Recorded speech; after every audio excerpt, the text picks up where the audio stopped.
नमस्कार गावकऱ्यांनो, आजच्या व्हिडिओमध्ये तुमचं स्वागत असा आणि दिवाळीच्या तुमका खूप खूप शुभेच्छा। ही दिवाळी तुमका भरभराटीची, आनंदाची, समृद्धीची जावो हीच देवाकडे प्रार्थना। आणि आत्ताच मी 4 वाजता ऑफिसवरून इलंय। पहिली तर आधी अंघोळ केलंय। इतक्या हिमारा पालघरात काय विचारू नको, त्याच्यामुळे आधी अंघोळ केलंय आणि आता पुरणाचं जेवण करूचा म्हाका। पुरणपोळी, भात, आमटी असं जा काय नाशिकात म्हणजे माझ्या सासरी करतात सगळा जेवण करूचा म्हणतंय। तर आता बघूया कसं कसं शक्य होता। पुरण मी कालच बनवून ठेवलेलं आहे आणि देवाची जी काय भांडी होती ती घासून ठेवलेलं आहे। दीदी आता हार बनायता। गोल्याचे पप्पा यांचा चुटरू पुटरू चालू आहे। गोलू खेळता, गोल्याचो काका ते नाईटी जातात त्याच्यामुळे ते झोपले हत आणि भाऊ पण माझं झोपलो हा। चला तर मग आता जसं जसं पुढे होता तसा तसा मी तुमका दाखवते। तर व्हिडिओ शेवटपर्यंत नक्की बघा। ह्या बघा हे सर यांचा खाना चालू हा आणि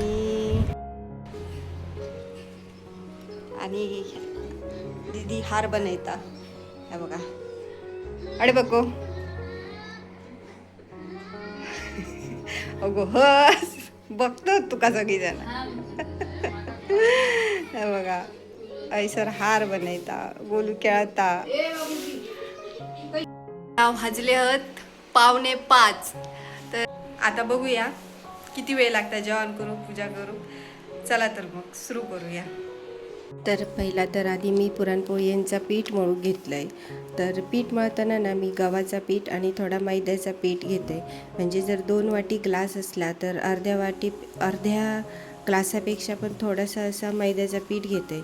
मैद्यामुळे ना पुरणपोळी फाटत नाही। पण मी जर नुसत्या गव्हाच्या पिठाची पुरणपोळी केली ना तर ती मात्र माका जमत नाही, ती फाटता माझ्याकडून। आणि हळदीच्या पाण्यानं असं पीठ मळतंय मी। थोडे पिवळसर पुरणपोळी असले की थोडे बघू काही बरे वाटतात आणि खाऊ काही बरे वाटतात, त्याच्यामुळेच। आणि तेलाच्या पिशवीतला असा तेल कोण गाळून पुसान घेता तर माका कमेंट करून नक्की सांगा। मी तर प्रत्येक टायमाक असंच करते, नाही केलंय तर खूप नुकसान झाल्यासारखं वाटतं, त्याच्यामुळेच। त्याच्यानंतर मस्तपैकी असं सॉफ्ट असा पीठ मळून घेतले आणि झाकून बाजूक ठेवून दिलंय आणि त्याच्यानंतर वाटपाच्या तयारीक लागलंय। कांदो, टोमॅटो, खोबरा, आला, लसूण आणि कोथिंबीर सगळा लालसर असा परतून घेतलंय।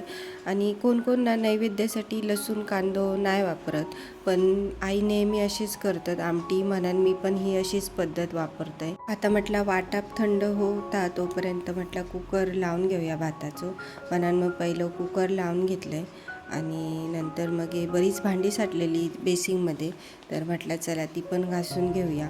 म्हटलं आपली भांडी पण घासून होती, कुकर पण थंड होईत आणि आपला वाटाप पण थंड होईत। भांडी घासून होईपर्यंत वाटाप थंड झालेला, मग मिक्सर लावून घेतलंय। खरं म्हणजे ह्या व्हिडिओ खूप उशीर झालो, पण ऑफिस आणि घर त्याच्यात अजून गोलू, त्याच्यामुळे एडिटिंगला टाईम भेटत नव्हतो, त्याच्यामुळे थोडा समजून घ्यावा। आणि ना कोणतीही आमटी करताना ना वाटाप तेल सुटेपर्यंत मस्त परतून घ्यायचा, त्याच्यामुळे टेस्ट खूप मस्त येतं। हे माझा एक्सपिरियन्स हा। आणि वाटपाक तेल सुटल्यानंतर आपले सगळे घरचे मसाले टाकून घेतले त्याच्यात आणि ते मग थोडा वेळ ते पण तेल सुटेपर्यंत मस्त असे परतून घेतलंय। आणि नंतर मग जी चणा डाळ आणि त्याचं मी पाणी काल काढून ठेवलेलं आहे त्या टाकून घेतले। पुरण करतानाच मी ह्या पाणी आणि डाळ काढून ठेवलेलं आहे। त्याच्यानंतर मीठ टाकलंय, कोथिंबीर टाकले, झाली आपली मस्तपैकी आमटी तयार। तर मी इकडे जेवण बनवत होते ना, तर बघा गोलूचे पप्पा ना त्याची गाडी पुसत होते गोलूची, तशी ते पुसलेलेच होते म्हणा, पण थोडीफार धूळ बसलेली ते पुसत होते। तर गोलूची अशी मस्ती चाललेली आमच्या। मी मस्तीचं थोडं शूट घेतलं आणि त्याच्यानंतर पुरणपोळीच्या तयारीक लागले। तर माझे काही पुरणपोळी एखादी फुगता एखादी फुगत पण नाही, पण काय नाही, माणूस शिकता शिकता सगळाच शिकान जाता। पहिले तर इतके पण जमत नाही होते, पण पुरणपोळीची आणि माझी एक स्टोरी आहे ती तुमच्याबरोबर एक दिवस मी नक्कीच शेअर करीन। माझ्या इकडे जेवण होईपर्यंत दीदी इकडे बाकीची बारीक सारीक तयारी करून ना रांगोळी काढूक बसलेला। त्याची पण रांगोळी काढून झालेली तशी। मग मी पुन्हा आंघोळ करून घेतले आणि साडी नेसान पूजा मांडूक घेतले। म्हणजे खूप उशीर झालो माका त्याच्यात, पण साडी तर माका घाईघाईत अजिबातच नेसाक जमत नाही। पहिला तर आधी समई लावून घेतलंय आणि माका काय एकदम अशी परफेक्ट जमत नाही पूजा मांडूक। जशी माका येडी वाकडी जमताना तशी मी मांडतय, त्याच्यामुळे थोडा समजून घ्यावा.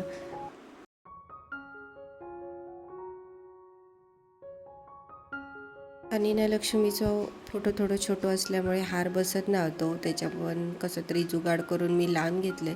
त्याच्यानंतर धूप दाखवून फराळाचं आणि पुरणपोळीचं नैवेद्य दाखवून घेतले आणि त्याच्यानंतर आरती केलं सगळ्यांनी मिळून.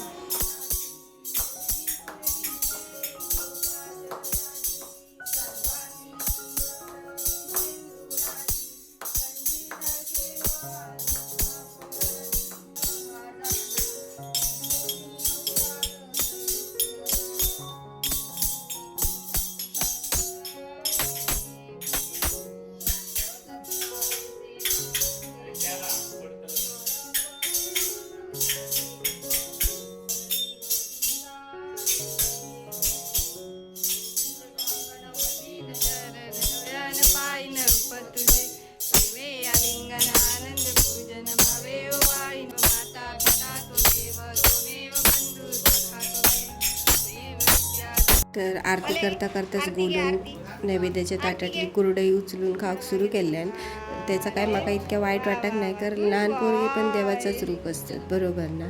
तर ही बघा माझी अशी पूजा मी मांडलेलं आहे. काही चुकलं असेल तर माफ करा आणि कमेंट करून पण नक्की सांगा. आरती झाल्यानंतर दीदीन मस्त गोलूच्या सगळ्या गाडींची पूजा करून घेतल्यान आणि त्याच्यानंतर मग आम्ही खाली जाऊन बाकीच्या सगळ्या गाडींची पूजा करून घेतलं.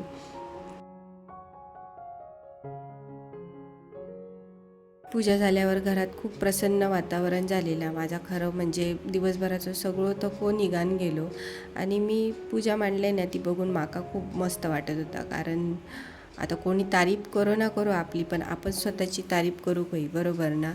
तर त्याच्यानंतर आम्ही सगळीजणं वरती इलो आणि जेवूक बसलो.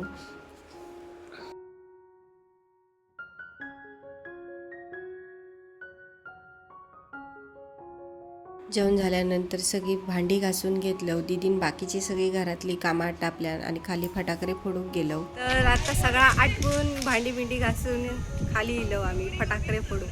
मला मी या कानात बोटा घालून असे अटम बॉम्ब फोडतात सगळीजण. माका खूप भीती वाटतं अटम बॉम्बची, त्याच्यामुळे मी या आवाज ऐकला कानात बोटा घालून असे. आणि ही बघा दाखवते तुमका.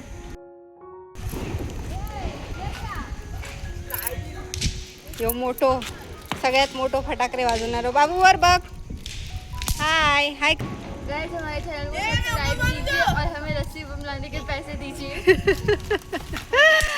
बघितलं ना. गरीबी आ गई है. तर हे आमचे गोलू साहेब, हा फटाकडे फोडूचा काम चालू आहे. ए देखो भाभी, भाभी देखो क्या कर रही है, देखा. हाँ, मैंने भी देखा. हे बघा फटाकडे फोडूच्या बाबतीत तुझा काय मत आहे? You see, उसने क्या किया? हा रुको. पूजा वगैरे थोडी घाई झाली. आता सगळं व्यवस्थित एकदम मॅनेज होत नाही, कारण ऑफिस, घरातलं सगळं जेवण, त्याच्यात पुन्हा गोलूची सगळी गडबड, त्याच्यात मध्ये त्याचा चालू होता पडा होतो, उठा होतो, रडा होतो. त्याका थारवून जेवण केलंय, पूजेची बाकी तयारी केली, सगळं आता झाला. थोडी घाई झाली पण झालं, सगळं व्यवस्थित झाला. भांडी घासूनच फटाकडे फोडू गेले, कारण माका माहिती होतं येऊन काय कोणाची इच्छा होऊची नाही. सगळं काम आटकून गेले. तर आता 12:30 वाजले आहेत. आता चेंज करूचा, फक्त तोंड हातपाय धुतले आणि झोपतले. चला तर मग उद्या पुन्हा ऑफिसला जाऊचा हा आपण मेन. चला तर मग आजचं ब्लॉग तुमका कसं वाटलं तो कमेंट करून नक्की सांगा. आणि माझे व्हिडिओ आवडत असतील तर चॅनलला लाईक, शेअर, सबस्क्राईब करायला विसरू नका. भेटू आता पुढच्या नवीन गजालीमध्ये. तोपर्यंत जुने व्हिडिओ नक्की बघून घ्या.